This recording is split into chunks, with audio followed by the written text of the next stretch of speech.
Hi, this is Elizabeth Wally, the Hort Educator for Units 22 and 23. I created this presentation to help others learn how to add voiceover to PowerPoint presentations and also to convert them to video for upload to YouTube. How this came about was following a presentation I had made to our Master Gardeners for continuing education. One of my county directors asked if I thought I could add voiceover and possibly make that presentation available on our unit webpage so that a broader audience would have access to the educational materials. Well, I thought it was a really good idea as well, so my first call was to Tom Ward to ask him how this could be done.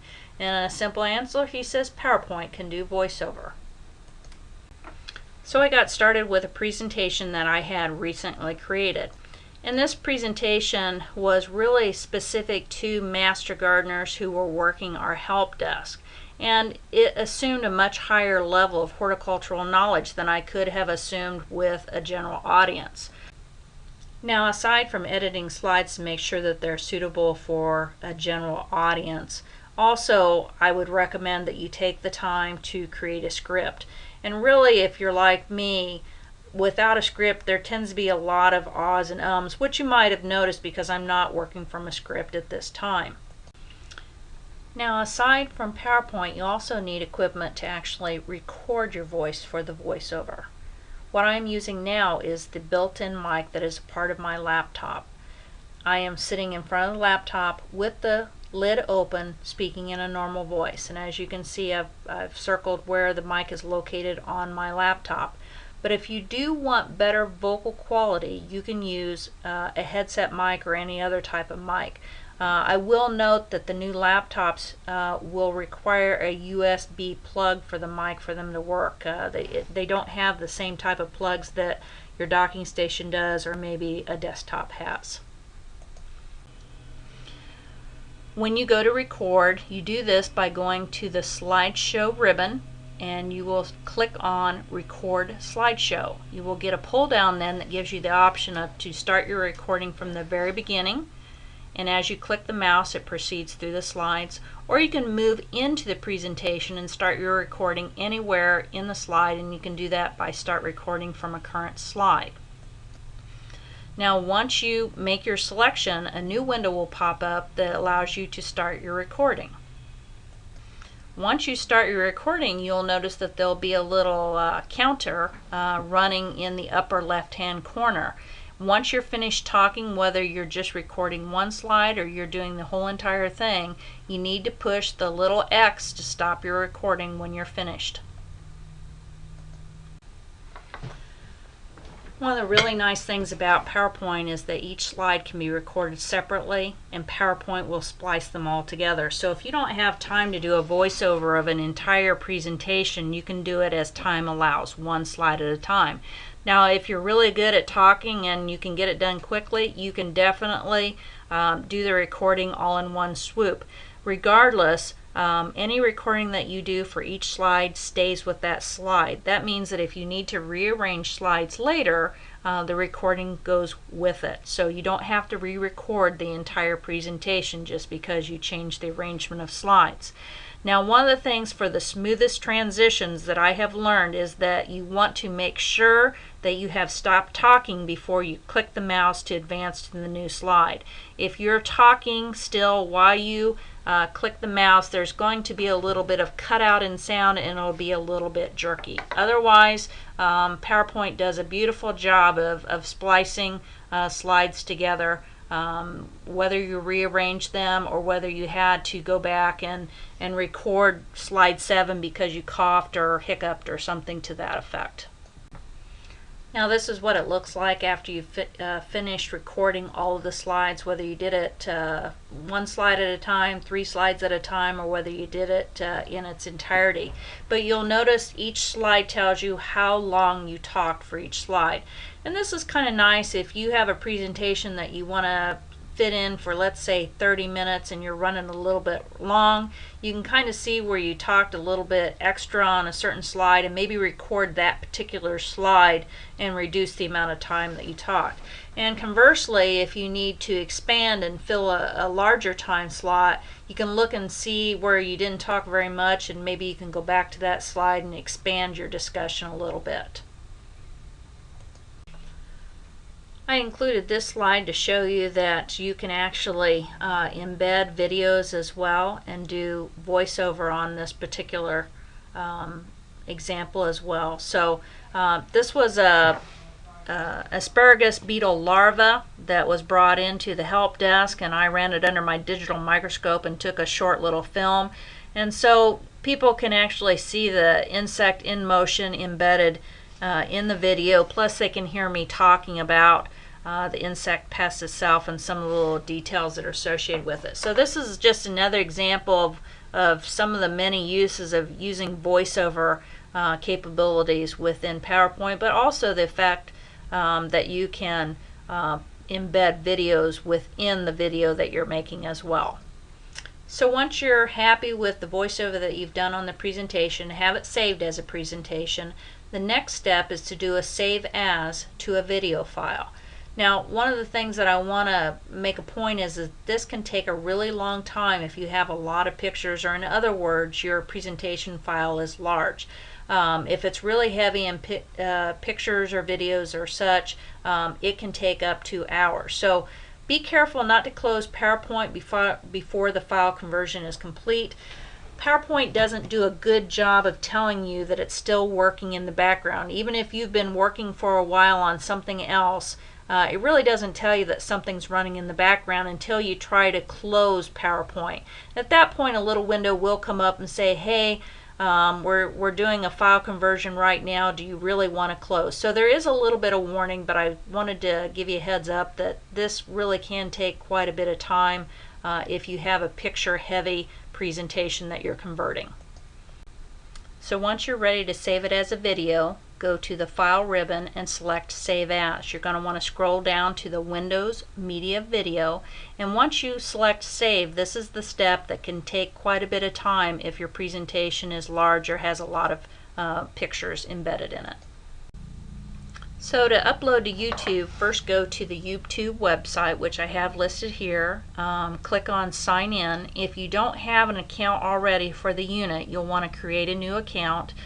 When creating new accounts, go ahead and use the same email address that is used for the unit, but instead of illinois.edu, you're going to have gmail.com. And so here's an example of what was used for Unit 22, the Madison Monroe St. Clair unit.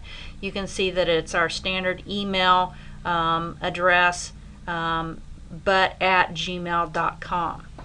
So then once you have created a new account, you'll see that you can upload a WMV file, and once saved, YouTube will take you directly to the video URL. And this is the URL that you're going to copy, and you're going to paste that into your U of I extension page manager. So several of you should be saying, well, we've already created a video, why can't we just post the video directly on our University of Illinois website or our unit website? Why do we need to involve YouTube in this?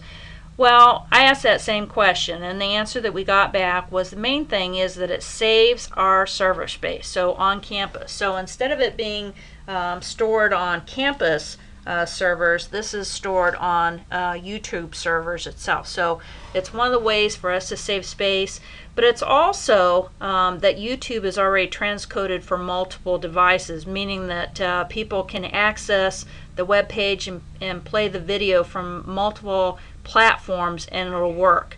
If we were to put the video directly on our web page, there's a likelihood that some devices or platforms would not work and it wouldn't play for them.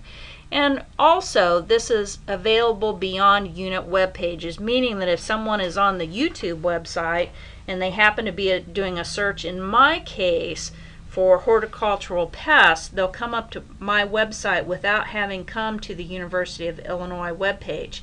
But it also might then lead them to the University of Illinois website through that. So it's somewhat important that when you're making these videos that somewhere you put your website in the presentation so that they might make note of it and visit your unit web page throughout the presentation.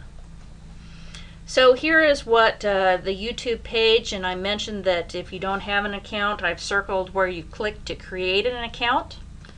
And then you're going to see, once you've created your account and you're back into the YouTube main page, you're going to see that there's an upload button, which I have circled here too, and that's going to give you directions on to do a browse, and you'll be able to search for where the video that you converted from PowerPoint presentation is located.